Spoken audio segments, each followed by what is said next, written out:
The Mysterious Mansion, a short story by Honore De Balzac.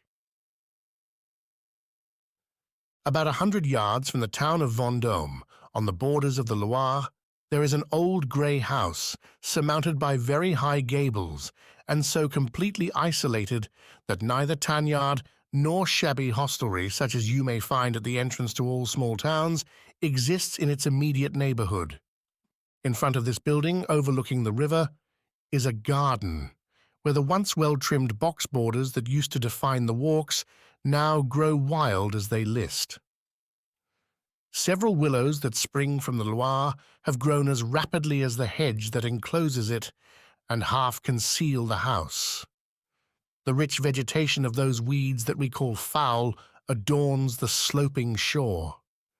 Fruit trees, neglected for the last 10 years, no longer yield their harvest, and their shoots form coppices. The wall fruit grows like hedges against the walls. Paths once gravelled are overgrown with moss, but, to tell the truth, there is no trace of a path.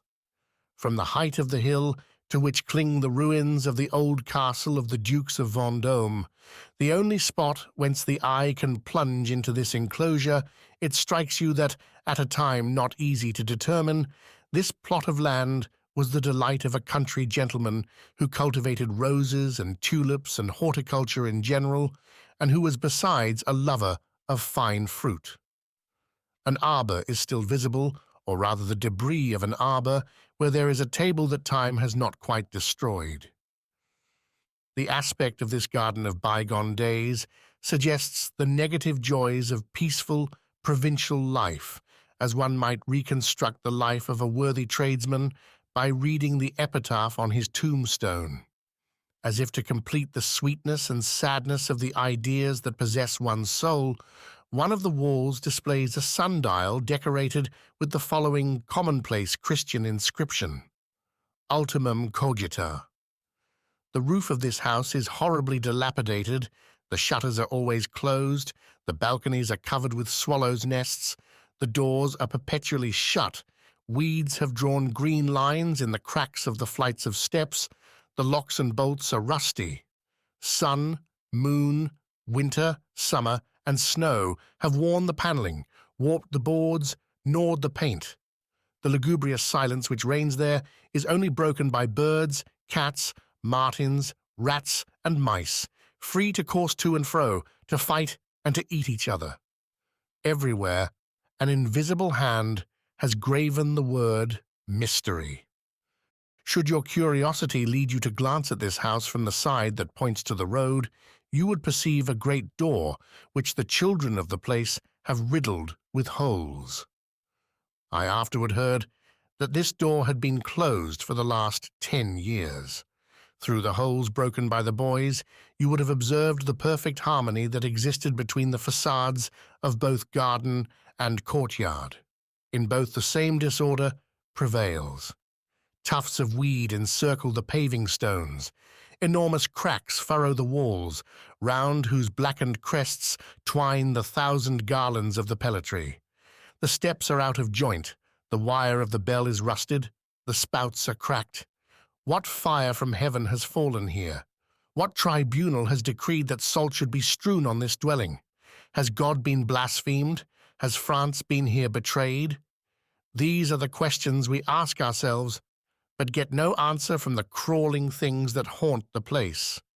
The empty and deserted house is a gigantic enigma, of which the key is lost.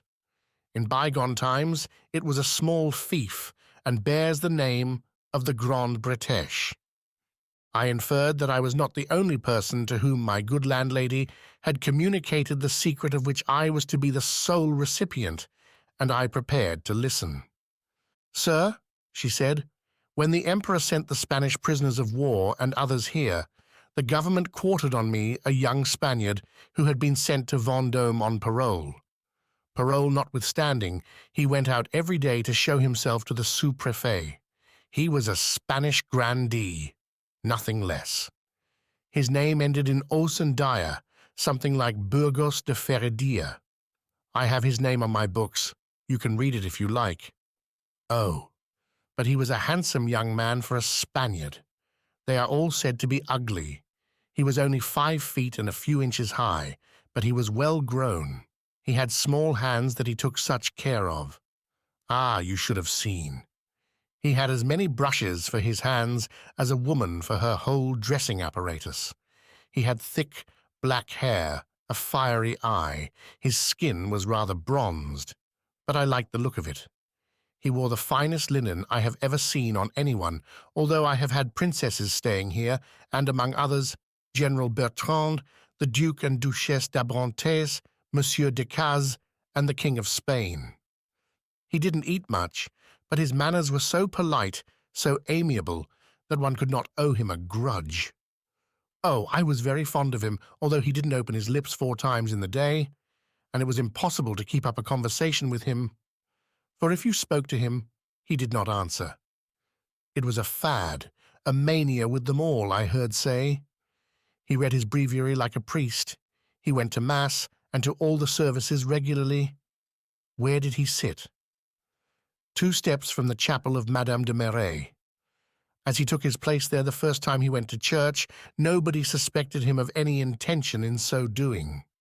Besides, he never raised his eyes from his prayer book, poor young man. After that, sir, in the evening he would walk on the mountains among the castle ruins. It was the poor man's only amusement. It reminded him of his country. They say that Spain is all mountains. From the commencement of his imprisonment, he stayed out late.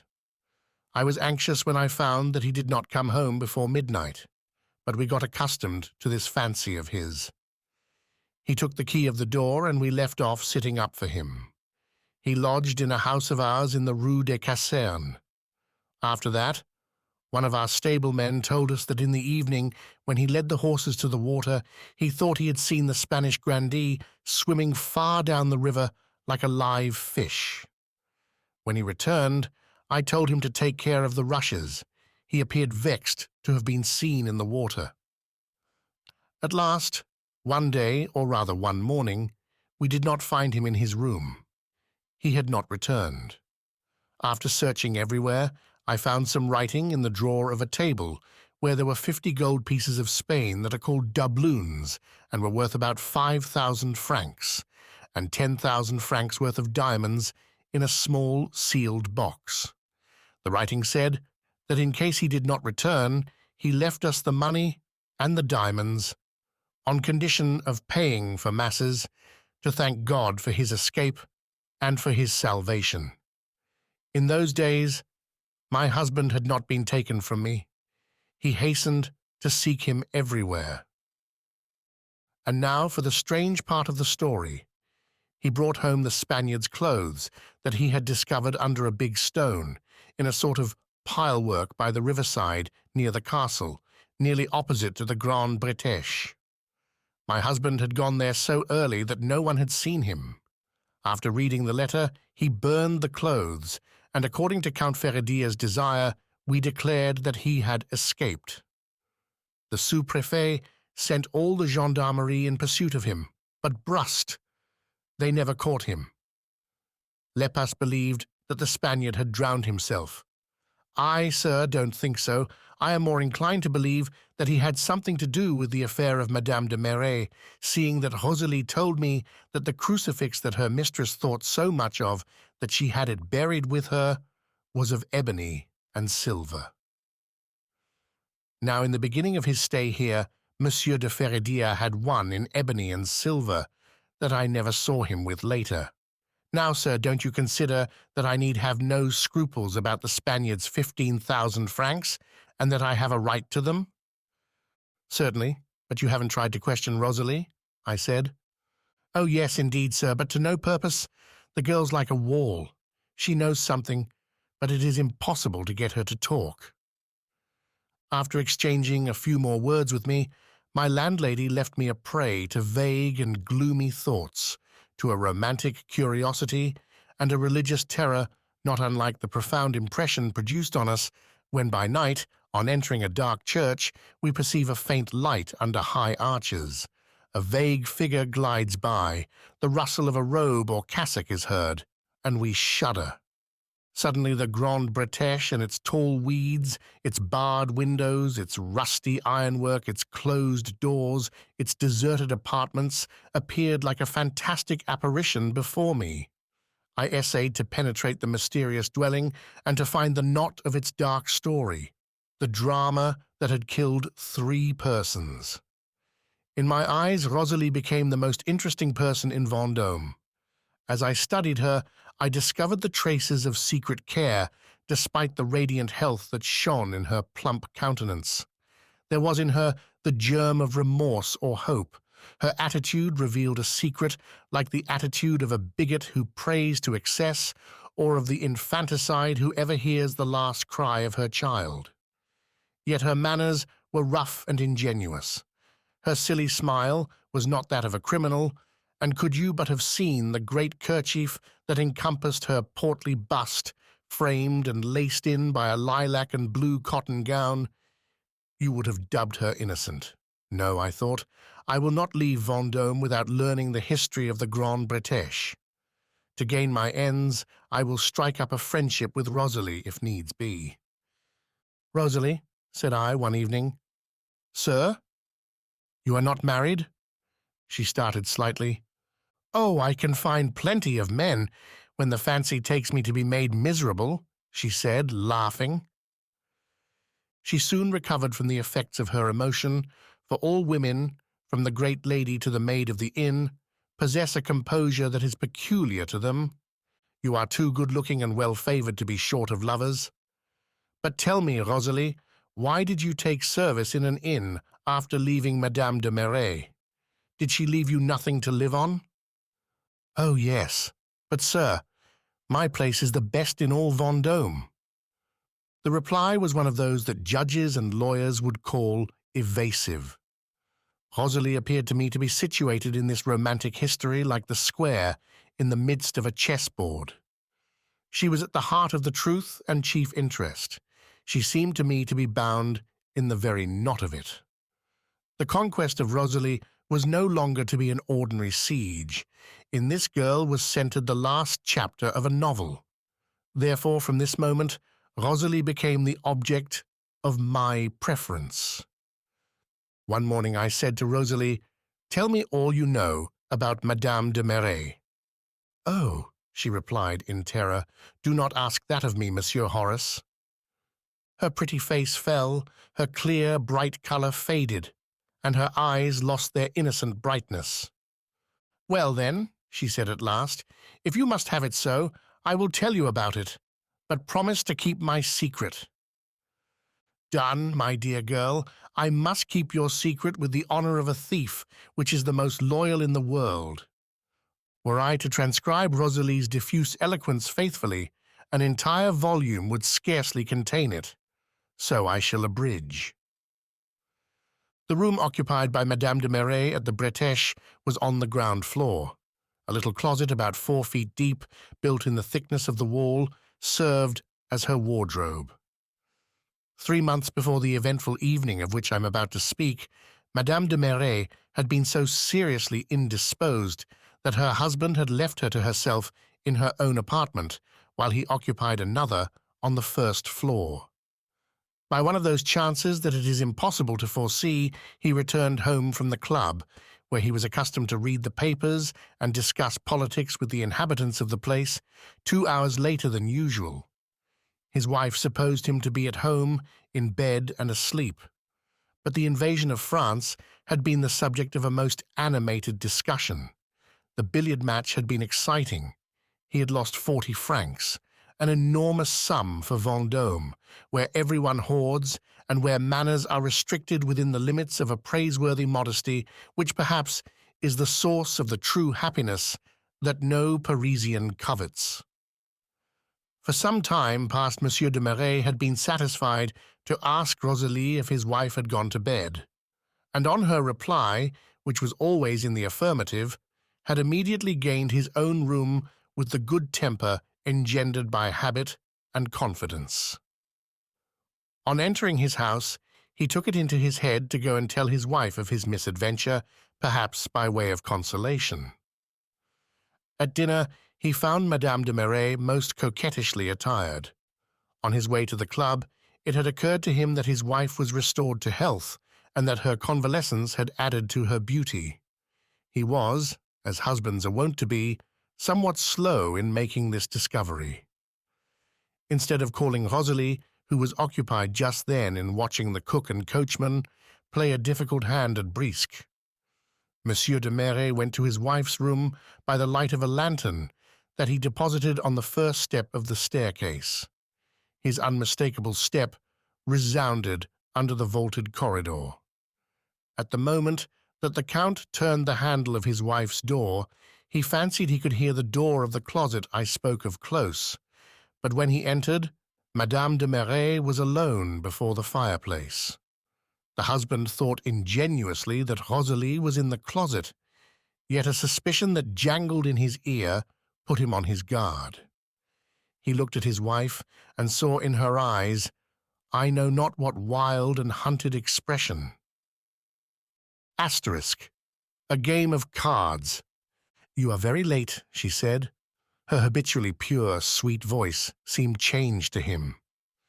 Monsieur de Marais did not reply, for at that moment Rosalie entered. It was a thunderbolt for him. He strode about the room, passing from one window to the other, with mechanical motion and folded arms. "Have you heard bad news, or are you unwell?" inquired his wife timidly, while Rosalie undressed her. He kept silent. "You can leave me," said Madame de Marais to her maid. "I will put my hair in curl papers myself." From the expression of her husband's face, she foresaw trouble and wished to be alone with him. When Rosalie had gone, or was supposed to have gone, for she stayed in the corridor for a few minutes, Monsieur de Marais came and stood in front of his wife and said coldly to her, "Madame, there is someone in your closet." She looked calmly at her husband and replied simply, "No, sir." This answer was heartrending to Monsieur de Marais. He did not believe in it. Yet his wife had never appeared to him purer or more saintly than at that moment. He rose to open the closet door. Madame de Marais took his hand, looked at him with an expression of melancholy, and said in a voice that betrayed singular emotion, "If you find no one there, remember this, all will be over between us." The extraordinary dignity of his wife's manner restored the Count's profound esteem for her and inspired him with one of those resolutions that only lack a vaster stage to become immortal. "No," said he, "Josephine, I will not go there. In either case it would separate us forever. Hear me, I know how pure you are at heart, and that your life is a holy one. You would not commit a mortal sin to save your life." At these words, Madame de Marais turned a haggard gaze upon her husband. "Here, take your crucifix," he added. "Swear to me before God that there is no one in there. I will believe you. I will never open that door." Madame de Marais took the crucifix and said, "I swear." "Louder," said the husband, "and repeat, 'I swear before God that there is no one in that closet.'" She repeated the sentence calmly. "That will do," said Monsieur de Marais coldly. After a moment of silence, "I never saw this pretty toy before," he said, examining the ebony crucifix inlaid with silver and most artistically chiseled. "I found it at Duvivier's, who bought it of a Spanish monk when the prisoners passed through Vendôme last year."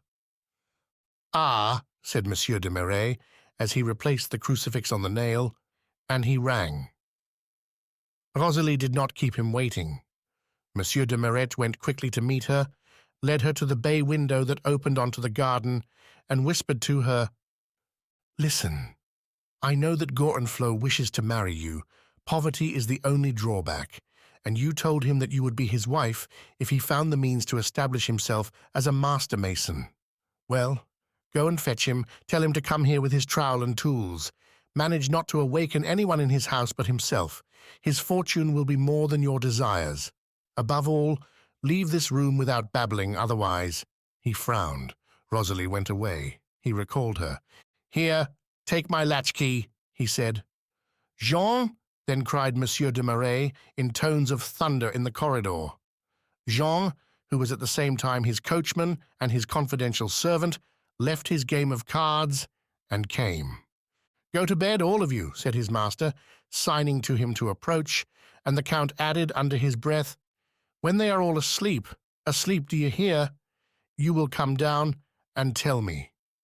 Monsieur de Marais, who had not lost sight of his wife all the time he was giving his orders, returned quietly to her at the fireside and began to tell her of the game of billiards and the talk of the club. When Rosalie returned, she found Monsieur and Madame de Marais conversing very amicably. The Count had lately had all the ceilings of his reception rooms on the ground floor repaired. Plaster of Paris is difficult to obtain in Vendôme. The carriage raises its price. The Count had therefore bought a good deal, being well aware that he could find plenty of purchasers for whatever might remain over. This circumstance inspired him with the design he was about to execute. "Sir, Gorenflot has arrived," said Rosalie in low tones. "Show him in," replied the Count in loud tones. Madame de Marais turned rather pale when she saw the mason. "Gorenflot," said her husband, "go and fetch bricks from the coach-house and bring sufficient to wall up the door of this closet. You will use the plaster I have over to coat the wall with." Then, calling Rosalie and the workman aside, "Listen, Gorenflot," he said in an undertone, "you will sleep here tonight, but tomorrow you will have a passport to a foreign country, to a town to which I will direct you.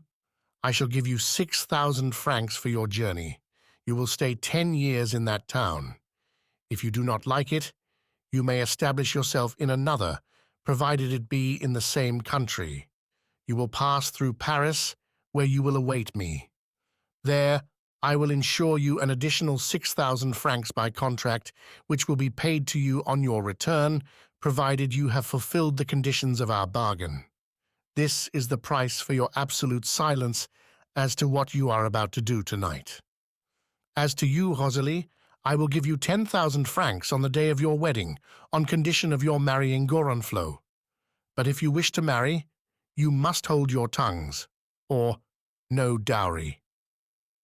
"Rosalie," said Madame de Marais, "do my hair?" The husband walked calmly up and down, watching the door, the mason, and his wife, but without betraying any insulting doubts. Madame de Marais chose a moment when the workman was unloading bricks, and her husband was at the other end of the room to say to Rosalie, "1,000 francs a year for you, my child, if you can tell Gorenflot to leave a chink at the bottom." Then out loud, she added coolly, "Go and help him." Monsieur and Madame de Marais were silent all the time that Gorenflot took to brick up the door. This silence on the part of the husband, who did not choose to furnish his wife with a pretext for saying things of a double meaning, had its purpose. On the part of Madame de Marais, it was either pride or prudence.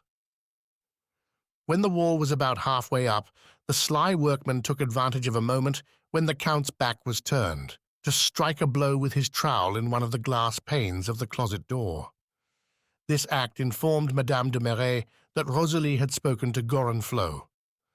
All three then saw a man's face. It was dark and gloomy, with black hair and eyes of flame. Before her husband turned, the poor woman had time to make a sign to the stranger that signified hope. At 4 o'clock, toward dawn, for it was the month of September, the construction was finished. The mason was handed over to the care of Jean, and Monsieur de Marais went to bed in his wife's room. On rising the following morning, he said carelessly, "The deuce! I must go to the Maine for the passport." He put his hat on his head, advanced 3 steps toward the door, altered his mind, and took the crucifix. His wife trembled for joy. "He is going to Duvivier," she thought. As soon as the Count had left, Madame de Marais rang for Rosalie. Then, in a terrible voice, the trowel," she cried, "and quick to work. I saw how Gorenflot did it. We shall have time to make a hole and to mend it again." In the twinkling of an eye, Rosalie brought a sort of mattock to her mistress, who with unparalleled ardour set about demolishing the wall. She had already knocked out several bricks and was preparing to strike a more decisive blow when she perceived Monsieur de Merret behind her.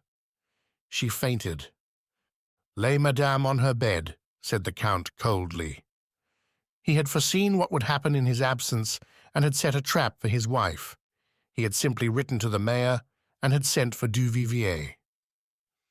The jeweller arrived just as the room had been put in order. "Duvivier," inquired the Count, "did you buy crucifixes of the Spaniards who passed through here?" "No, sir." "That will do, thank you," he said, looking at his wife like a tiger. "Jean," he added, "you will see that my meals are served in the Countess's room. She is ill, and I shall not leave her until she has recovered." The cruel gentleman stayed with his wife for 20 days. In the beginning, when there were sounds in the walled closet, and Josephine attempted to implore his pity for the dying stranger, he replied, without permitting her to say a word, "You have sworn on the cross that there is no one there."